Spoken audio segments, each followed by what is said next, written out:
The Angel by Hans Christian Andersen, published in 1843.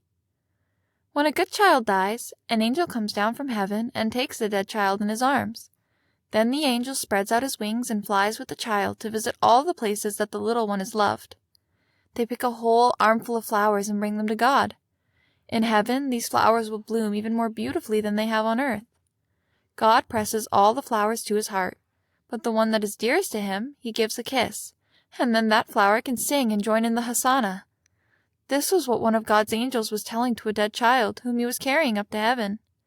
The child heard it as though in a dream, while the angel flew with him above all the places where he had played and been happy.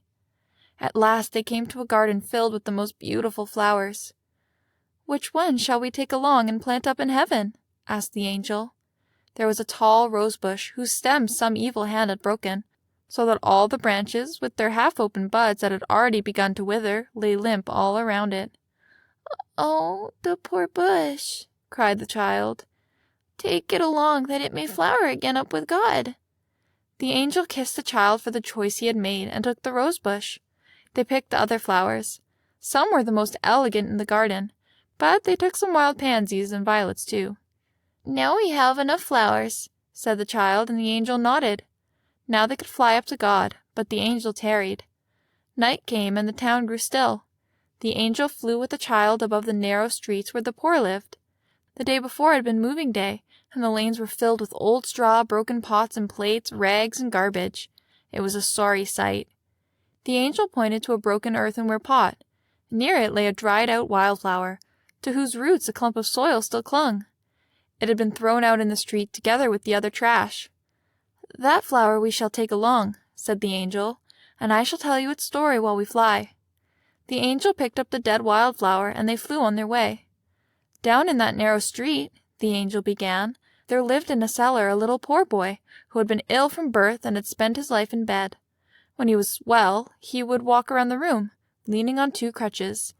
In the middle of the summer, when the sun was so high in the sky that its rays fell into the little courtyard, a chair would be placed by the door of the cellar, and there the boy would enjoy the warm sunshine. The child had to hold up his hands in front of his face, for his eyes were used to the twilight of the cellar. His hands were white and thin, and beneath the transparent skin one could see the blood pulsing through his veins. After such a day, his parents would say, 'Today he has been outside.' He knew about the greenness of the forest in spring, because the neighbors' children would bring him the first green branch of the beech tree. The sick boy would hold it over his head and pretend that he was out in the woods where the sun shone and the birds sang. One day, one of the children brought him a bouquet of wildflowers. Among them was one flower that still had roots. This was planted in an earthenware pot and placed next to the bed. It grew. Each year it had new shoots and new flowers unfolded. The wildflower became the sick child's garden, his treasure on this earth. He watered it and took care of it, making sure that it always stood where the bit of light that came through the tiny cellar window would fall upon it.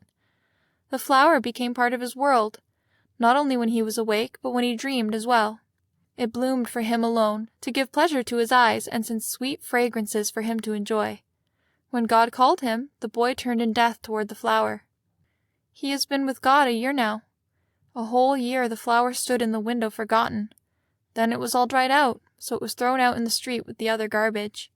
We shall take the poor dead flower along in our bouquet, for it has spread more happiness than the grandest flower in any royal garden." "But how do you know all this?" asked the child whom the angel was carrying up to heaven. "How do I know?" the angel said and smiled. "I was myself that sick little boy who could not walk without crutches. Oh, I recognize my flower again." The child opened his eyes as widely as he could and looked into the happy face of the angel. Just at that moment they flew into heaven, where all sorrows cease. God embraced the dead child, pressed him to his heart, and he grew wings and flew away, hand in hand with the angel who had brought him into heaven. God pressed all the flowers that they had given him to his heart, but the dead wildflower he kissed, and it gained a voice and could sing with the angels that flew around God in ever-widening circles out into infinity. All sang with equal bliss and fervor, those who had died when old and those who had come as children, and the little wildflower that had been thrown out among the trash in the dark and narrow lane.